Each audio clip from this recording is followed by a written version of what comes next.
Bueno, compañeros, estos días de atrás colgaba un escrito en el cual decía algo así como que el fútbol ni es lento ni rápido, el fútbol ni es antiguo ni es moderno, el fútbol ni es horizontal ni es vertical, el fútbol es todo eso, el fútbol es todo eso. De hecho, a día de hoy, un equipo que no es capaz de manejar diferentes registros es un rival fácil para el oponente de cara a defenderlo y evidentemente también pues más fácil para atacarlo. Más fácil para atacarlo, es más previsible, ¿no? Dentro de un juego que no podemos olvidarnos, este juego del fútbol, que es muy variable, que es imprevisible y además la variabilidad y lo imprevisible que es lo manifiesta de manera continua. Bien, voy a aprovecharme un poquito de esto de que el fútbol ni es antiguo ni es moderno. Hay cosas que a día de hoy afloran dentro del fútbol de más alto nivel que ya hace pues muchísimos años ya estaban vigentes. Lo que pasa es que a lo mejor en momentos determinados a ese tipo de situaciones se les llamaba de otra manera o simplemente pues no se ponía tanto la negrita encima de conceptos como esto que os voy a decir. El delantero mentiroso, por ejemplo, pues siempre existió. El extremo mentiroso también existió. El extremo puro también existió. El carrilero también existió.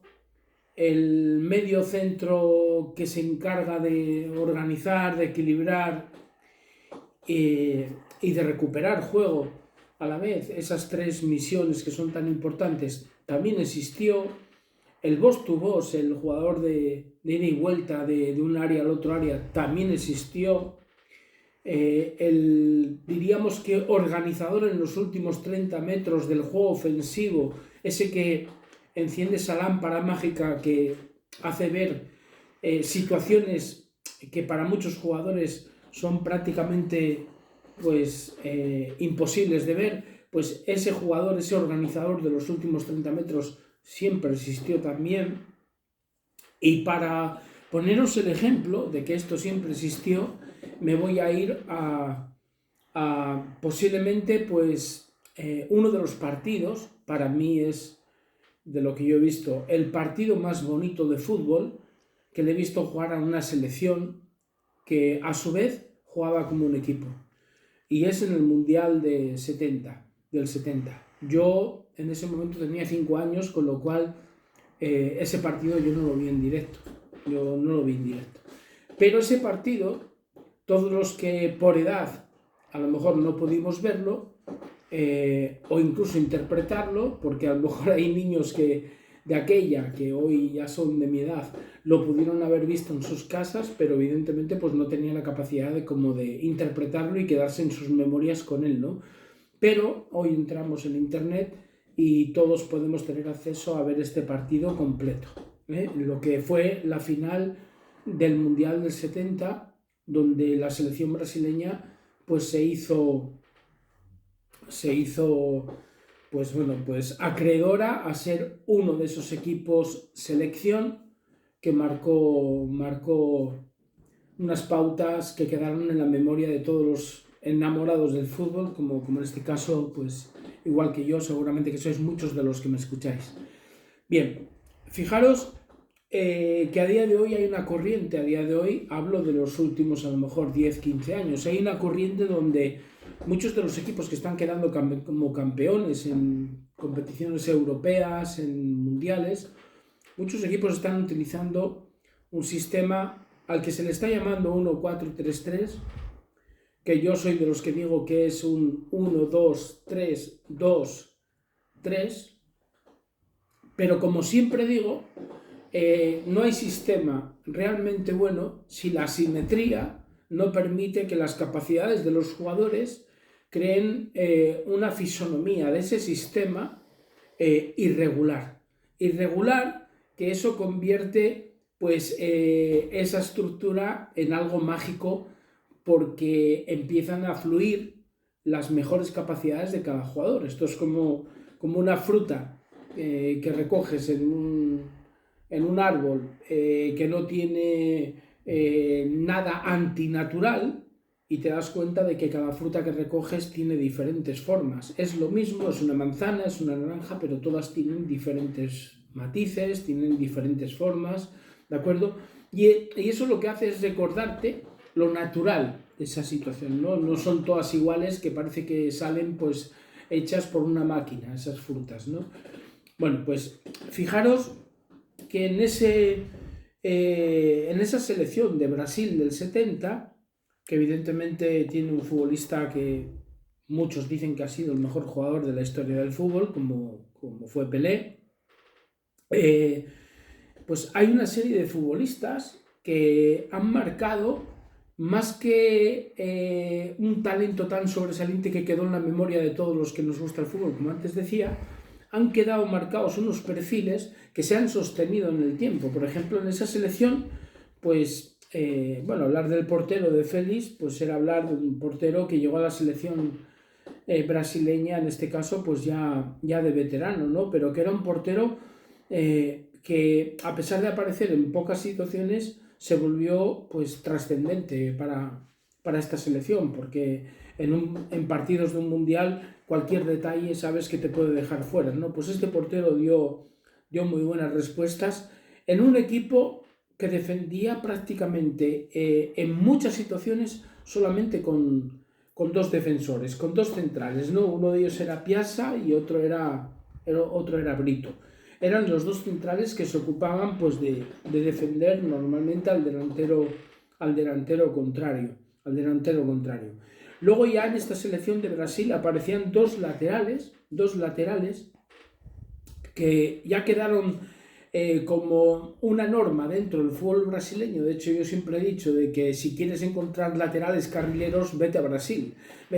Siempre hemos visto que los Cafú, que los Dani Alves, Roberto Carlos, siempre han salido laterales de largo recorrido por el fútbol brasileño, más que nada porque la liga de fútbol brasileño, el fútbol brasileño, a partir de los dos centrales y de esos dos carrileros, la mayoría de los jugadores como que juegan en el pasillo central. De hecho, a partir de los cuatro defensas, diríamos, ellos como que ha habido una cultura táctica de jugar con dos medios centros, dos por delante, un 2-2-2, ¿de acuerdo?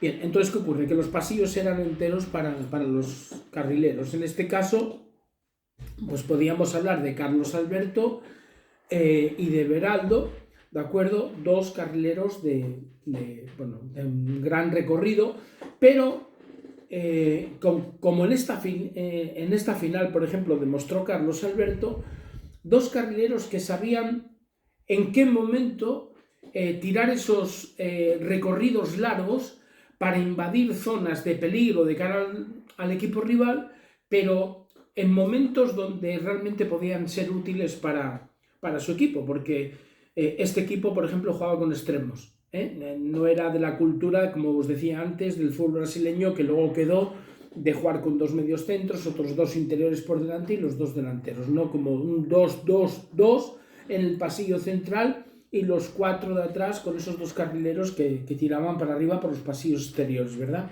Bueno, pues en este caso, el Brasil de 1970 tenía dos extremos que a día de hoy se están poniendo otra vez de moda. Podemos ver, por ejemplo, nosotros en nuestra liga, en el Real Madrid, a Vinicius como extremo puro, como ese jugador al que intentas aislar, al que intentas no llevarle compañía, porque llevarle compañía es llevarle posiblemente ayudas defensivas del equipo rival, con lo cual intentas dejarle en situaciones de 1 contra 1 o de 1 contra 2, porque son jugadores tan especialistas en la situación de desbordar al rival que lo pueden conseguir, ¿no? En el Madrid vemos a Vinicius, en el Barcelona vemos a Dembélé, por poner un ejemplo, ¿de acuerdo? Ese tipo de extremos a día de hoy, se han vuelto a poner otra vez muy de moda, ¿no? Muy de moda. Y son jugadores que permiten mucho el juego interior, porque evidentemente son tan peligrosos que fijan rivales y que defensivamente al rival le meten en muchos problemas, ¿no? Le meten en muchos problemas porque defender toda la amplitud del campo es muy complicado para cualquier equipo del mundo.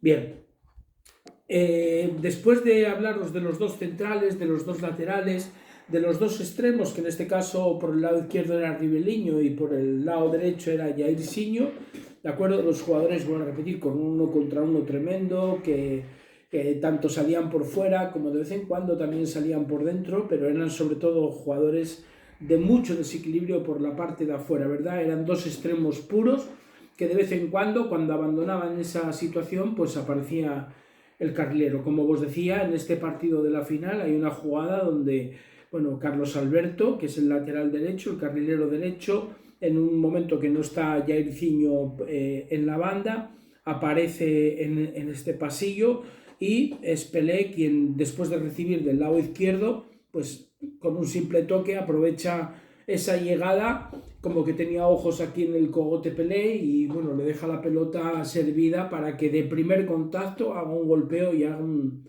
tremendo golazo, un golazo que quedó para la historia, ¿no? Quedó para los momentos del fútbol.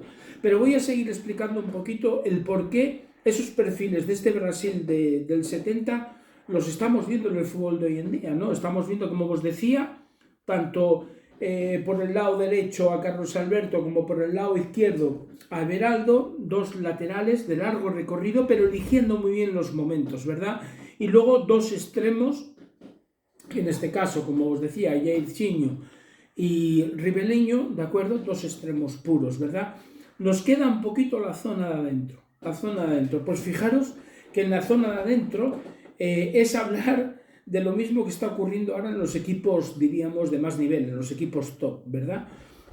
Brasil de 70 tenía un jugador en el centro del campo que era el jugador que se encargaba más que nada de equilibrar, de recuperar, recuperar y de organizar en la primera fase de juego, podríamos decir. Y de organizar en la primera fase de juego. En este caso, pues era Clodovaldo, ¿verdad? Más adelante, en diferentes alturas, porque tenían a Clodovaldo por aquí, luego tenían en esta situación intermedia a Gerson. Gerson era el organizador de los atacantes, el abastecedor, diríamos, de buenos balones para los extremos, para el media punta, para el delantero.